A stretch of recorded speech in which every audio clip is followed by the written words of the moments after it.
I would like to welcome everyone to this outreach program conducted by the New York State Higher Education Services Corporation, which is the state's college financial aid agency. We administer the tuition assistance program or TAP, as well as many other program aid to help student access and also pay for post-secondary education. So today we are discussing what is your after high school plan B when plan A doesn't work out, how to plan and prepare in case that you do not get into your first choice college, or you're not able to afford your dream school, or you're just simply rethinking your after high school options. So I'm excited to welcome a wonderful panel of experts who will help us all become more familiar, more informed about the importance of having a plan B when preparing for your post-secondary education. And with that, I will now ask our panel member to introduce themselves and their organization. Hi, I'll go first. My name is Kim Kendall. I am the Interim Associate Dean for the School for Continuing and Professional Studies at Lehman College, which is a city university college. We're the only public four-year university in the Bronx. Wonderful. I can go next. My name is Paola Terras. I'm a special assistant with the Higher Education Services Corporation, and I work with Maria on the outreach team. Wonderful. Maybe Jeannie? Good evening, everyone. I'm Jeannie Bryant. I am from SUNY Erie Community College in Buffalo, New York, department chair, instructor, and I'm in charge of several programs, clinical lab, public health certificate, and we have two tracks of biotechnological science. And Emma. Hi, I'm Emma Lauman. I'm a current freshman at Binghamton University. I'm studying political science and English. I'm on a pre-law track. So that's why I'm in a dorm room right now. So that's wonderful. Thank you all for being here. And we will start by asking questions to each of our panelists, but I just want to let the audience know that if you have any question, please feel free to type it in the comment section or in the Q&A, and we will address them at the end. And I would like to ask my first question to Emma.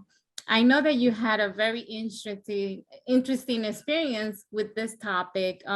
Please, can you share your story with us and how you were able to, create that plan B? yeah, sure. So first of all, I did get rejected from a few colleges. So, that happened too. But right now I go to Binghamton, and Binghamton has a program, and a few other CMUs have it too, which is just called a spring admission program. So when they accept a lot of people and like more students than they can actually take in the fall, they'll defer a couple hundred or so to the spring. So you'll start in the second semester, which is what ended up happening to me. I was deferred for spring 22. And at first I was really upset about it. I didn't really know what to do. And then I realized I really like Binghamton. It's a great school. So I ended up accepting my spot in the class of 25. And then I had to figure out what to do for the fall. So I ended up choosing to go to a community college, Broome Community College, which is near Binghamton University. It's like 10 minutes away. And at first I was also like really nervous about that. Didn't know if I wanted to do it. I wasn't so sure if it would, give me the college experience I really wanted, because I'd be missing out on my first semester freshman year. But I ended up going, and it was fun. Like, it was great. I made some friends. I made some friends who were also in the spring admission program that I'm still friends with here now.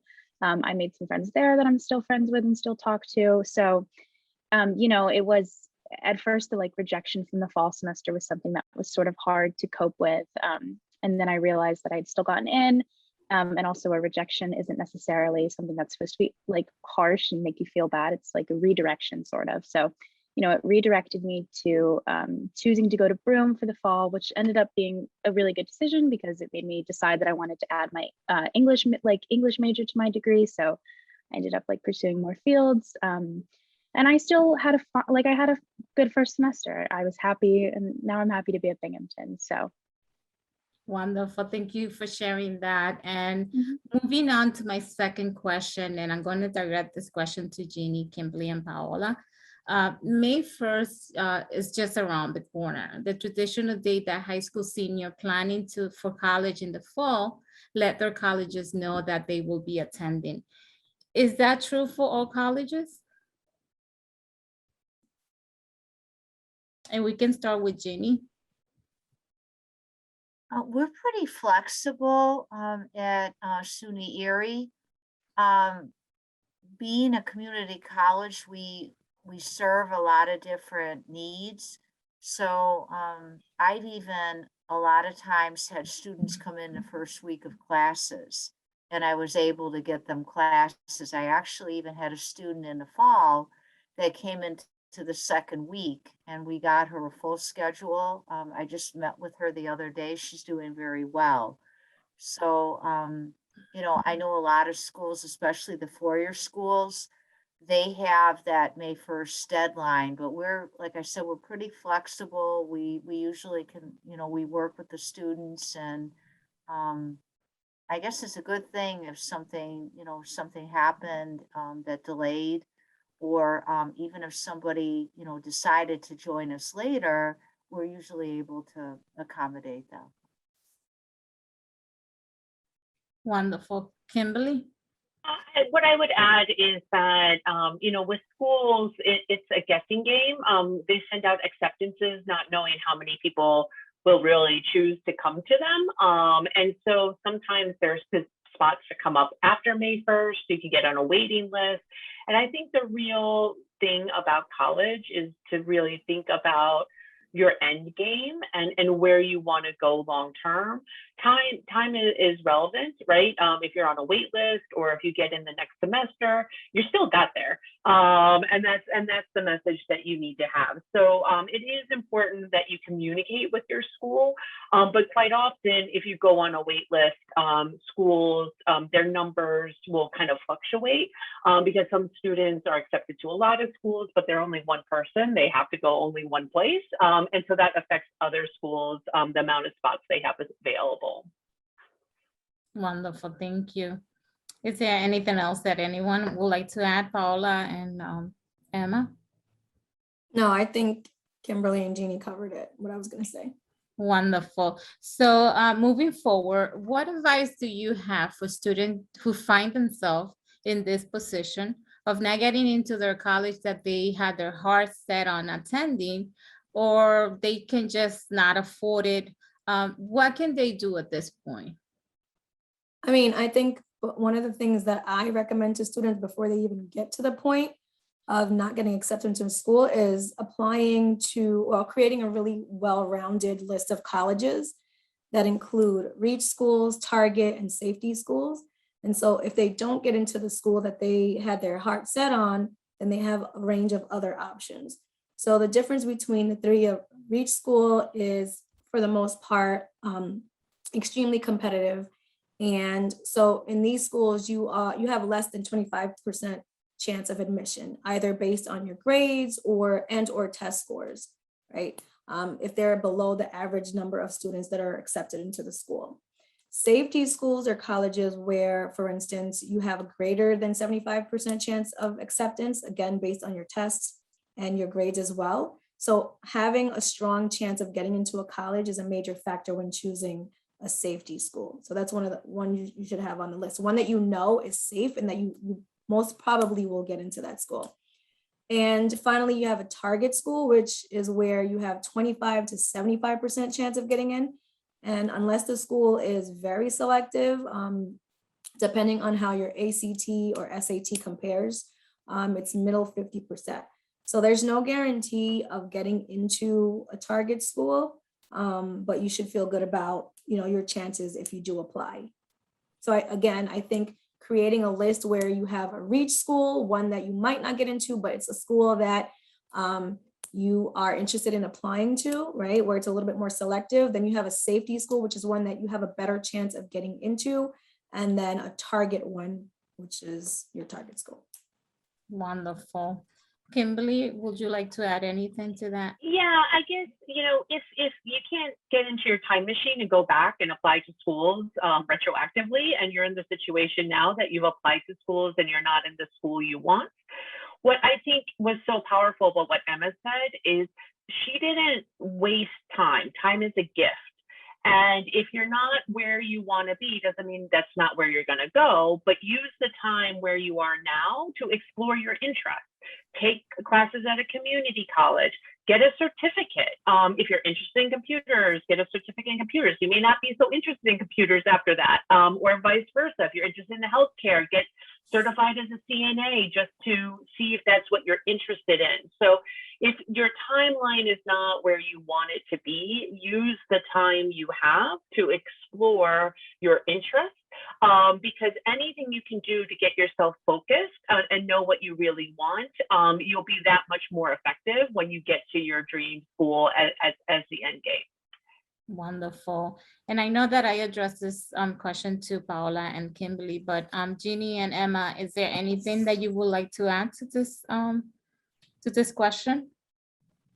Yeah, sure. I am a student who got rejected from a few schools that I really wanted to go to. And even though it is a feeling that like, it feels pretty horrible, it's not a personal decision. Everyone has to get rejected from some school eventually. It's impossible for everyone to get into all of them. And sometimes the place you get rejected from just isn't somewhere you're meant to be. I really think that like you end up where you belong for college. I did, my friends did. And if there are like a few bumps getting there, or you're not so sure at first, you're still going to get and end up where you belong, because it's like really what you make of the experience. So I would just say not to take it personally. Yes, it's probably also the first time that a high school student is getting rejected from something, and it might be a very hard thing, but there's always light at the end of the tunnel. And I think this is the important part of this panel discussion, that you always have choices, and it might not be what you initially planned to do, but then there's other open doors that you can take advantage of, and it might direct you to another pathway that you were not even thinking about. So thank you for that. And Jeannie, is there anything that you would like to add? No, I think that was great advice that was given, and it seems to have really worked out for Emma. Open her eyes to another major, and it gave her new friends and a lot of opportunities. But I think they both said it, Kimberly and both and Emma said it well, because they might, she might not have even known about those opportunities if everything went that way. So I think it's great advice. Wonderful. All right. And for those students who may take it personally, that, this rejection, or they might feel like a failure for, not getting into their first choice, what advice do you have for them? And I know that we probably addressed some of that in the previous question, but how can we encourage a student to really explore different pathway from the beginning, so that they don't feel rejected in the sense that they personalize that decision? I think for me, at some point, everyone has not accomplished something that they set out to do. So it's important not to take, you not getting into the school of your choice as a personal failure. So it's important to find another path, right? As Emma did. So you have to decide what path you want to take, and the steps you need to do to take to reach that. So as Emma did, she did a community college in the meantime. So I think there are many steps that students can take after that. You can go to community college, do well, and then transfer to a 4-year university after the 2 years. You can also, take a gap year, take some time in between graduating from high school and going to college, and then apply again. Or you can, start a certificate program that doesn't require you to have a college degree, but can also get you into the field or profession that you would like to go into. So I think those are some important things to remember. Wonderful. I think another perspective is most people are going to college because they want a good job. And part of being a good employee and a good job, I work with employers all over New York City, and they look for something called resiliency.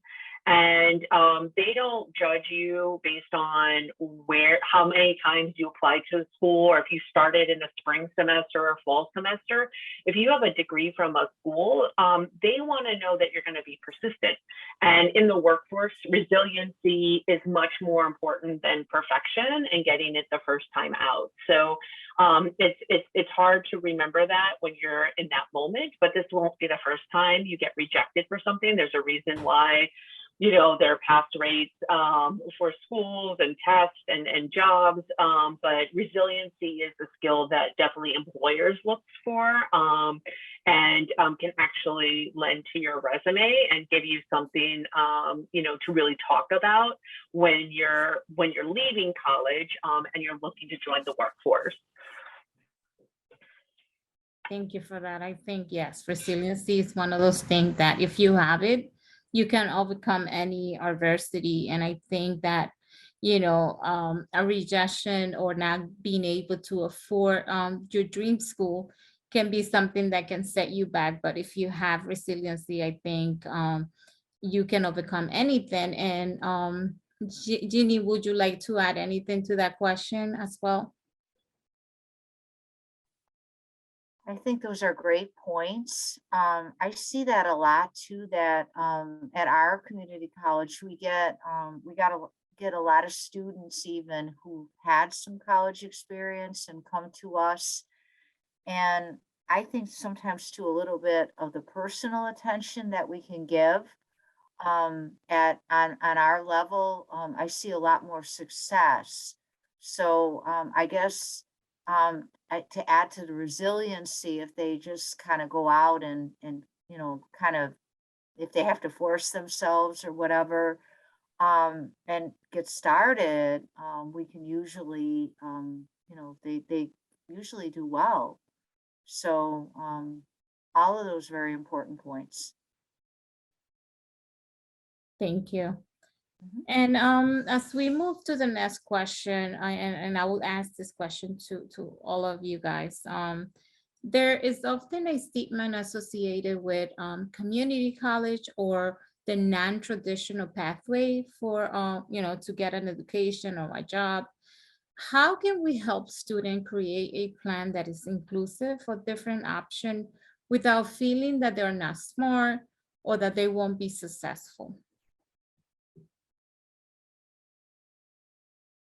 As a four-year university, what people don't really recognize that 60% of Lehman graduates started at a community college. That's more than half.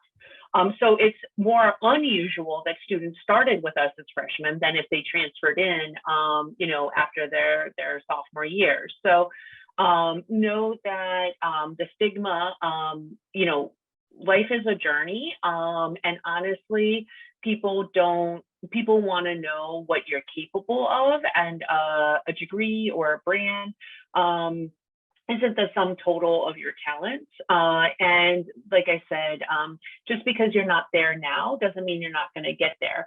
I just actually talked to a student in our Master's of Nursing program who started in a certificate program, worked as a CNA, got hired by a union. The union paid for her to go to school and get her LPN.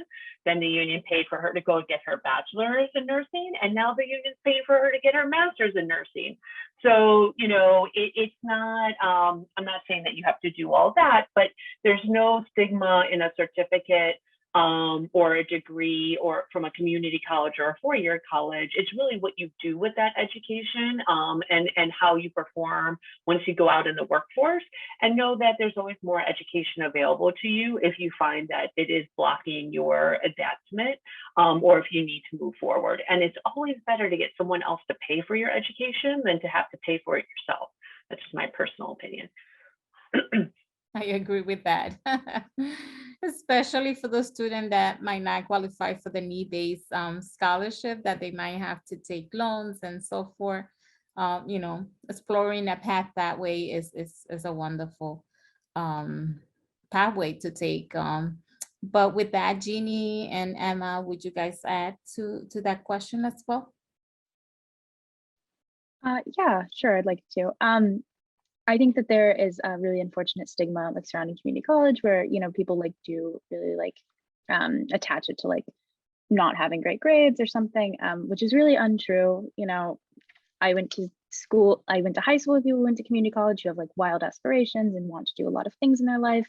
And also sometimes four-year universities just aren't for everyone, and that's fine too. I think that there are a lot of reasons that you can like pursue community college, whether it's financial or whether you're just not ready for a four-year university. And I don't think that any of those reasons are something that should be looked down upon. And I think that community college is a really great option for a lot of people. And I think that there's, nothing wrong with obtaining any sort of like education or degree at a community college. So.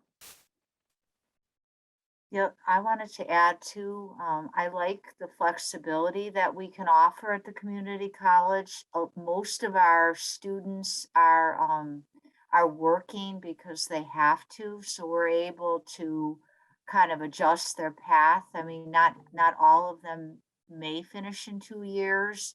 Some take a little bit longer, but a lot of them in one of my programs, my clinical lab, we work with our four-year university, and they send students to work with us. Our students get their four-year degree.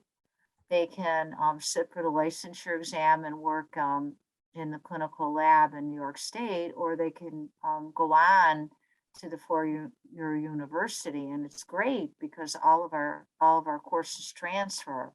So they're in real good shape. After 2 years with us, they can work in the profession. They want to go on. A lot of the employers that they see on their clinical rotations, a lot of our students are hired before they even leave and graduate. And then they can go on to the four-year university, and they can continue to work part-time if they want. So it gives them a lot of opportunities, and I'm very proud because I work with the university, and a lot of our students go on and have real high GPAs because they've done a lot of the same things that they would do on the four-year level in clinical lab. So it really works out well. I mean, it works out well that we can help them to do better on the four-year level. We can get them to work sooner, earning really good wages. And it's just amazing when you see some of them come in to when they graduate, you can see the confidence, and it's just incredible. I really enjoy my job because I get to see the growth. So we can do a lot. So no stigma should be there, but a lot of people don't think about that. They think a name of a prestigious university is the best way to go, but all the things that have been said, I think it's a great way to go, and it seems to be working for you, Emma. It seems like you made the right choice, so that's good. Wonderful. And for me, I think this is a great way of us really educating students and family, to let them know that getting a great job or an education doesn't have to be just through one path. There's so many pathways that the student can take them there, and sometimes to make them see other careers or other interests that they were not seeing before. So I think I'm thankful that you guys are doing this with me, because I feel that the more information we put out there for students, to make this stigma go away and to see that they can pursue that four degree after going to a community college, or that it's okay to go to a certificate program, or like an apprenticeship or the military, that there's so many pathway that can lead them to that final, and it's not final, right? Because how many adults after they have a career change that pathway as well. So it's just to let you know that different pathway to really have a comfortable career or something that you enjoy doing. And moving forward, is there anything else that you want to add to help students develop an alternative plan B that is tangible and achievable?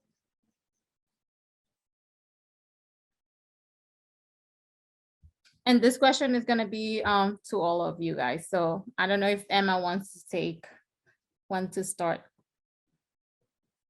Sure. I think it's important to remember that, again, like rejection really isn't personal, and having to turn to a plan B doesn't mean that you failed in any way. It just means that, you know, your plan A isn't working out, which is fine. That happens to everyone. So I also think it's important to remember that, you know, not everything is concrete. You know, the feelings that you have towards your plan B aren't concrete. They're going to change. You're going to get comfortable. You're going to adapt to your plan, and you could end up being much, much happier than you could have ever been with your plan A. So, you know, I think it's important to remember to develop a plan that like is beneficial to you, that you're happy and comfortable with, while also understanding that, you know, the way you feel about it might be looking at it through like a, this is the worst case scenario, when really it's really far from that. So. Thanks. Kimberly? I think one of the recommendations I have is remember school or training or education is a means to an end. You want to enjoy the journey while you're there, and do what you can, but it's not a destination. Too many times people think it's like a game to get into college, and they win or they lose, and they forget the hard part gets when you get to school.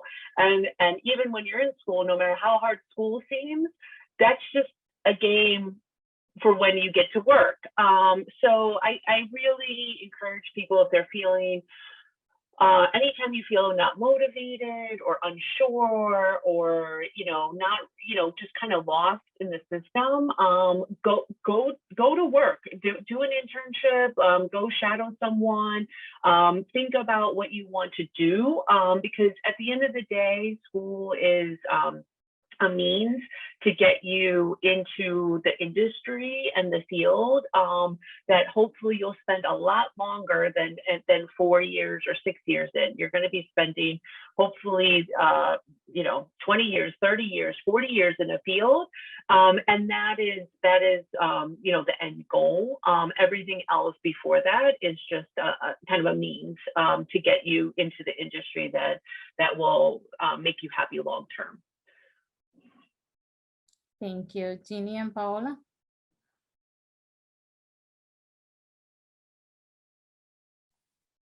Sorry, I was going to say that. Anything to add? I think my piece is pretty short. I think I would just say that, you know, even though your initial plan didn't work out the way you thought it would, or planned it to, just, you know, create another path to get you to the dream, post high school dreams that you have. I think that would be it. Thank you. Yes, I think that, you know, finding that pathway or your passion for what you are pursuing sometimes take different, you know, pathway, and it's okay. It's okay. And I think the more information that you can get from your counselor, and even as a high school student planning, you know, your post-secondary education, you should always try to have a plan B developed from the beginning, so that in case something happened, you are ready, and probably you will be able to stand up faster than somebody that doesn't have a plan B. But it's always, you know, there's always possibility, and you just have to reach out to your counselors and find that help, so that you can pursue that plan B when plan A doesn't work out. And I'm not sure if we have any question. I don't see any in the chat or Q&A. So if anybody has question now, please, this is the time to write them on the chat or the Q&A, and we will be happy to take them.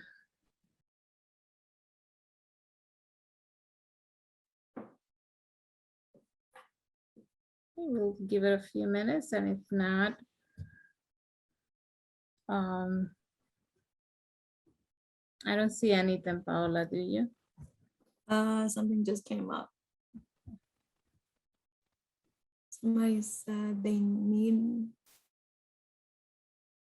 one. I can send it anonymously. If you have a question, yeah, you can send it anonymously. They want to know, can you talk about how parents can support students? Does anyone want to take that? Maybe Emma, how was Sure. the Yeah, my roommate support? just walked in, if you hear her. There she goes. Yeah, sure. I think that it's a very difficult decision choosing where you're going to go to college, whether it's your plan A or your plan B, because you have to think about a lot of things, like including finances, you know, if it's the decision you are happy to make, you know, it's a difficult decision to make, because it's, you know, it's the biggest decision that I had to make at that point. And I think that's the biggest decision that a lot of my like classmates has had to make. So I think it's just really important for parents to understand that it's really hard and you can't, you know, force your student, you know, your child to like go which way. And my parents are really good about that. They really like left their hands out of it and let me decide what to do, with like some gentle nudges, probably like telling me definitely not to pick a private school, just to avoid like massive amounts of debt. Yeah. But I think it's just really important to be as supportive as you can and understand that it is a difficult decision. It's a huge decision to make. So Anyone else would like to add? I mean, I think the only other thing is just to remember for yourself. You may think this is really important, but it adds a lot of pressure both for you and your child. And so the more you can try to also have the long game and the long vision, and sometimes sharing with a student, you know, times you've had to be resilient or a plan B worked out for you, can also make it a little bit more relatable. But, you know, we all have dreams and hopes for our children, but sometimes that can be oppressive. And there's no timeline associated with that. So we all have to be flexible. And I think just remember, you know, what you really want for your kids are to be happy and healthy and challenge and find a path, and that your path was probably not that linear yourself. And sometimes sharing that can be inspirational or just reassure them that they're not the only person who's ever gone through this process. I agree. Jeannie, would you like to add anything? I think you're muted. Yeah, I think that a lot of good advice was given. The best thing, probably a lot of good advice was given. I guess kind of guidance to maybe talk about some of the decisions or whatever, if it's between two colleges. And then, you know, kind of pick it, and then I guess, you know, try it, and hopefully it'll work out. But not a lot of pressure. I think that makes it a lot harder. Sometimes, you know, if you think about it, it usually is probably the right way to go. Yeah, I think being supported and not judgmental, because I think sometimes what happens is that you see your children accomplishment as a reflection of yourself. And if the child is not getting into that dream school, that first choice, you see it as a failure as well. And, you know, I think that it's important for student and parent to really start making those plans early on, so that that they don't only have one plan, that there's a second plan that is already worked out, so that they don't see it as a reflection or as a failure for their child not getting into that first choice college. Paul, is there anything that you would like to add? I think I would say having open conversations about finances, you know, how much parents can afford for college for their kids is important. Also, you know, when helping your students or your children fill out their applications, and you have to put in their grades or GPA, having that open and honest conversation while, you know, this might not be the best school, or maybe this is the best school, depending on where they are academically.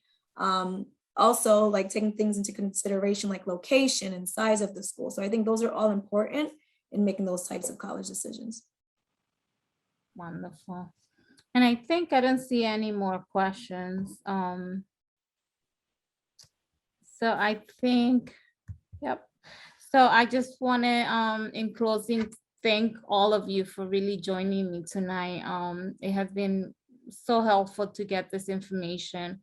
And I just hope that students and parents can really, you know, also find it helpful in their search for a post-secondary education and the different pathways that are available.